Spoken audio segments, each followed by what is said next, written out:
These are the little custom brayers. This one's wrapped simply with wire, and this one was carved. So you can do tons of things. They come in different sizes, all different, you know, brands and things. Some are carvable, some are a little harder to carve. And then this is liquid sketching ink, and this is part of a new line of products that I'm helping to develop with Duraven, and it's their liquid pencil in an ink form. And it comes in a little bottle, and it'll be available soon. It comes in a little bottle. You can squirt out a line, and you can do tons of things with this. It's actually liquid graphite. So it reacts, this is the permanent that I'm using here. It reacts like pencil. You can burnish it when you're done and do different things to it. And the rewettable, you can actually blend it with a blending stump and do different things. So that's kind of fun.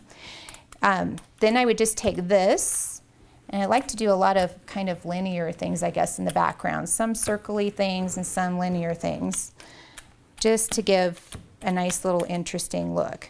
And I love how this looks because it's not as overpowering as using a black would be on the background, because it's a gray graphite look. So it gives you a nice soft look on your background. And so I would do that to the whole page as well.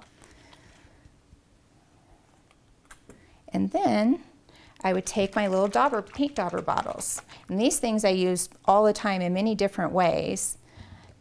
And I like to add some paint, acrylic on top. So we have, you know, we have the sprayed, watered down acrylic, and then we have some ink, and now I'm going to add more acrylic on top. And the really cool thing about, you know, working in mixed media is to layer things back and forth and layer colors back and forth. So you lay a color down, like I laid down this kind of a cobalt teal, and now I'm adding some more on top, and I'm going to play the colors back and forth.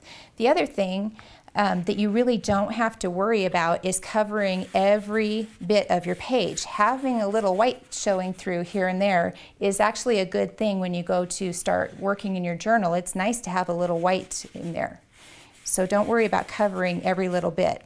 So I've laid down a little of the blue, and like I said, now I'm going to use this color next, so I want to make sure this blue is dry so that I don't mix these two. You get a nice green color, which isn't bad, but I want this to lay on top.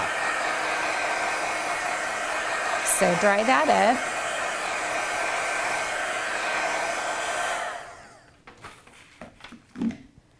And then we're going to do just a fun little trick, just because it is a dauber bottle. You can make nice little circles, and I like to add those on. And then you can take alcohol ink and spritz it right in the middle, and it makes nice little rings like coffee stains on the page. And so you can do that around the page too to give it a little more interest.